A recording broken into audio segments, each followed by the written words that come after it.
By the way, it seems that Paul's only junior had been complaining to others about how poor his leadership was, to the point that he couldn't even consider him a boss.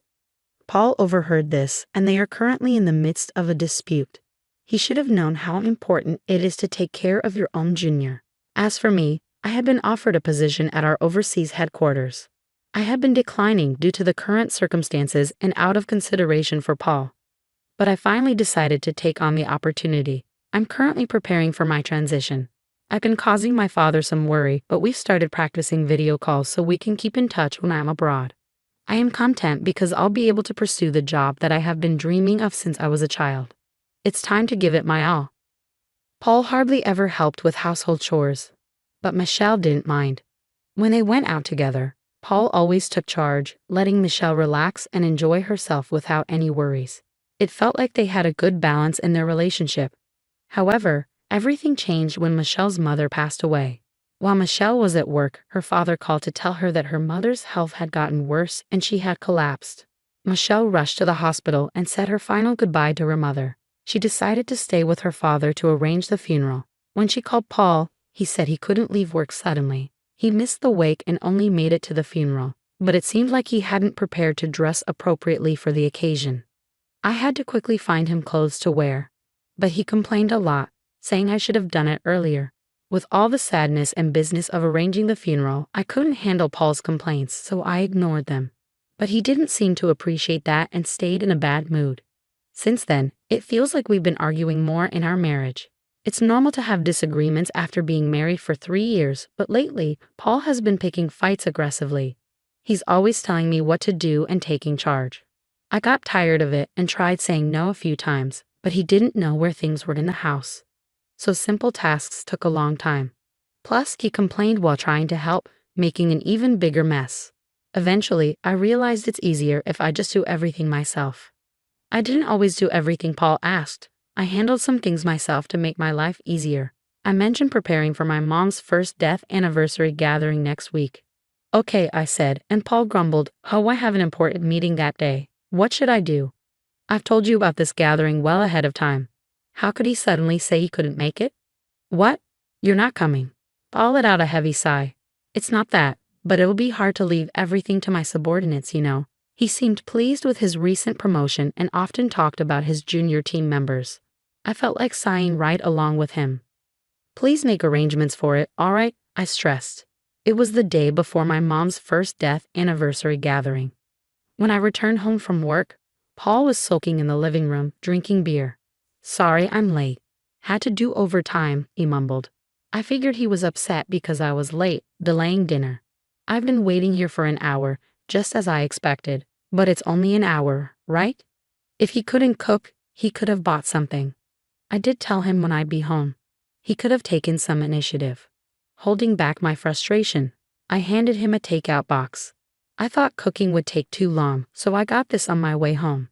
In response, Paul slammed his beer glass on the table. Takeout again? Aren't you slacking off a bit too much lately? The last time I got takeout was about 2 weeks ago. Sure, I've been busy, and maybe I haven't been cooking every day, but still, I make sure to eat balanced meals and avoid relying on packaged food too much. Even though I don't think I deserve criticism, as I debated whether to respond, Paul, misunderstanding, added insult to injury. Can't argue when it's true, huh? Do your chores properly. You've been coming home late and claiming overtime. Maybe you're out cheating. Paul's words ignited the resentment I've been feeling.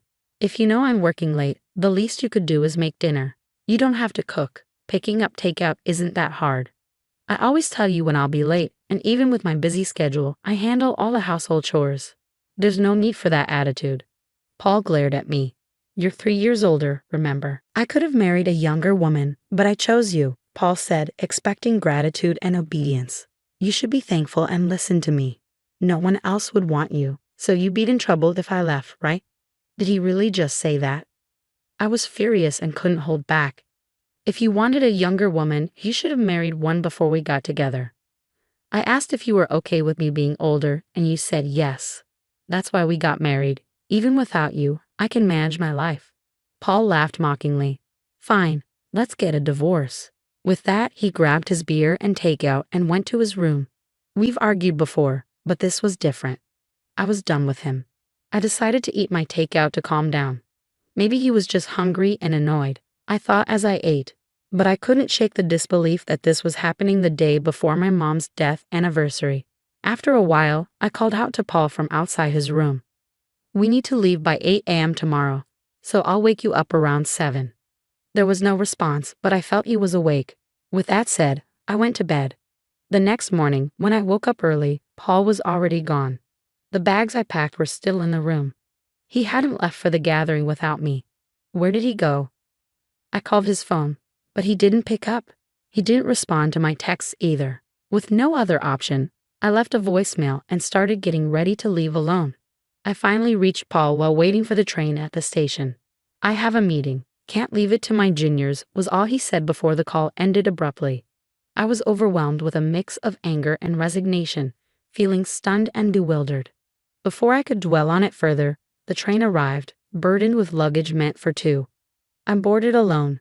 Upon reaching my father's house, he asked anxiously, "Where's Paul?" Seeing my father's sadness since my mother's passing, I didn't want to add to his worries. Taking a deep breath, I forced a smile and replied, "Sorry, he got called into an important meeting." He was supposed to come, but with his recent promotion, it sounded crucial, so I encouraged him to prioritize it. My father nodded in understanding. "I understand. He's working hard. It's disappointing not to see him, but your mother would understand. Let him know he's always welcome here." His words stung a bit, but I maintained my smile throughout the day. With no word from Paul and the night growing late, I didn't reach out to him either.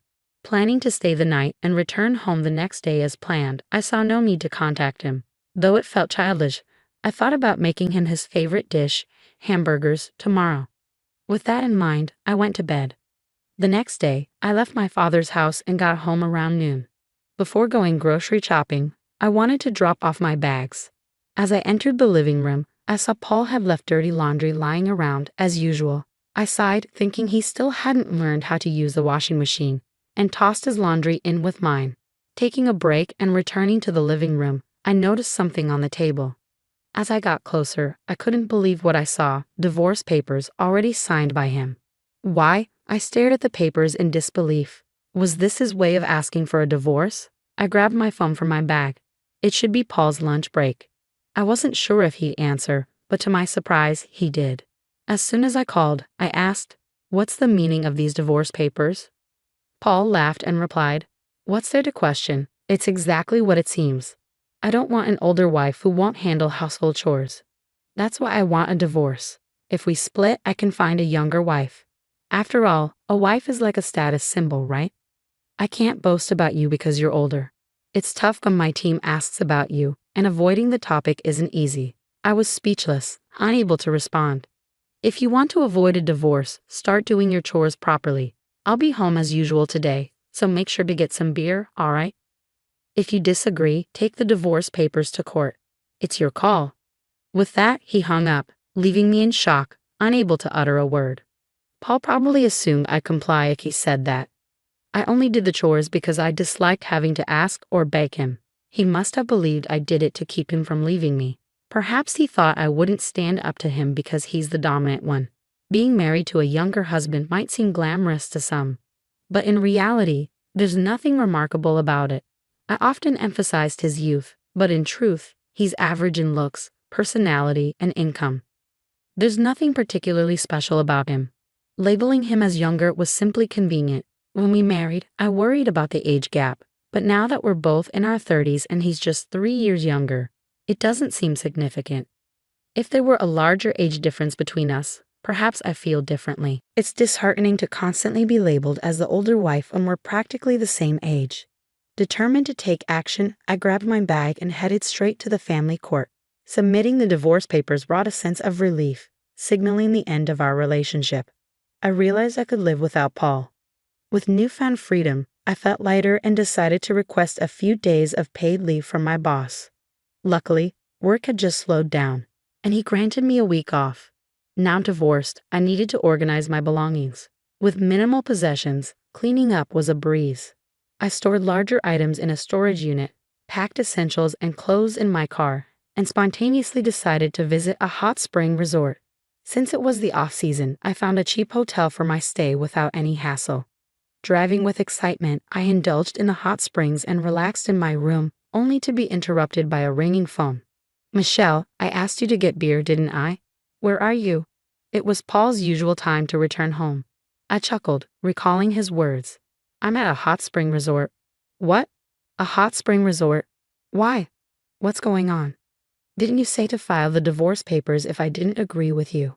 I pictured my ex-husband flustered, and my laughter grew. Wait, did you really file them? Yes, I did. Why? It was your suggestion, Paul. Have you forgotten what you said earlier? His tone became perturbed. Wait, are you joking? When you say hot spring resort, do you mean some nearby spa? If so, I'll get dinner, so come home soon. I couldn't help but laugh at the sudden, seemingly caring tone as he claimed to be a considerate husband. It took about an hour and a half of driving. There's even an outdoor natural hot spring. It's so relaxing. I hope it doesn't rain tomorrow. Since you're going to get your own dinner, I've already packed my things so you won't have to worry about me coming back. Take care of yourself. Paul begged me to return, but I had no intention of going back. You're the one who initiated the divorce. Have you forgotten? It was obvious you were using divorce as a threat to control me. I told you, I can manage without you. Now that you've divorced your older wife, go find a younger one. Whether you can or not, I don't know. Paul fell silent. It's none of my business, but you should consider moving out of that apartment too. Finally, Paul spoke again. Why should I? His voice was barely audible. Think about your income. You'll go broke soon if you keep living there. You can't clean, do laundry, or cook. You'll need housekeeping and dining out, right? That costs money. It would be a problem if most of your salary went into rent. You thought you were the provider, but my salary is nearly double yours. You never provided for me. If anything, it was the other way around. Also, you were overconfident just because of one junior. But did you know I have multiple juniors under me and even more under them? I don't usually talk about work because Paul gets moody, but I outrank him in both position and salary. You'd think he'd notice after living together, but it seemed like he was fine finding out now. Perhaps Paul, being dominant and proud, kept his ego intact by looking down on me. Now that he can't, he must feel defeated. I've shattered his pride as payback for all these years. The reason I handled household chores without complaining, despite your domineering behavior, was partly because you were younger and I cut you some slack, and partly because it was too much hassle to ask you for anything. It's not like I needed you to stay with me. I was just taking care of your needs along with mine. So when you said, do the chores or we divorce, of course I chose divorce. We're strangers now. Goodbye then. I said what I needed to and hung up. Feeling refreshed, I savored the hotel's food afterward. As expected, Paul sought reconciliation, but I replied with a smile. I'm older than you. I'm sure you don't want me back. Presumably, he wasn't successful with younger women. Eventually, Paul gave up and moved out of the apartment. I hired a lawyer for the division of assets, demanding more to compensate for the burden of household chores imposed on me until now. Paul, being cheap, didn't hire a lawyer, so I had the upper hand. With my lawyer, we reached an agreement with favorable conditions for me. By the way, it seems Paul's only junior had been complaining to others about his poor leadership, to the extent that he couldn't even see him as a boss. Paul overheard this, and they're currently in dispute. He should have realized how crucial it is to support your own junior. As for me, I've been offered a position at our overseas headquarters. I initially declined due to the current circumstances and out of consideration for Paul. But I finally decided to seize the opportunity. I'm now preparing for my transition. Though I've caused my father some worry, we've started practicing video calls to stay connected when I'm abroad. I'm content knowing I'll be pursuing the job I've dreamt of since childhood. It's time to give it my all.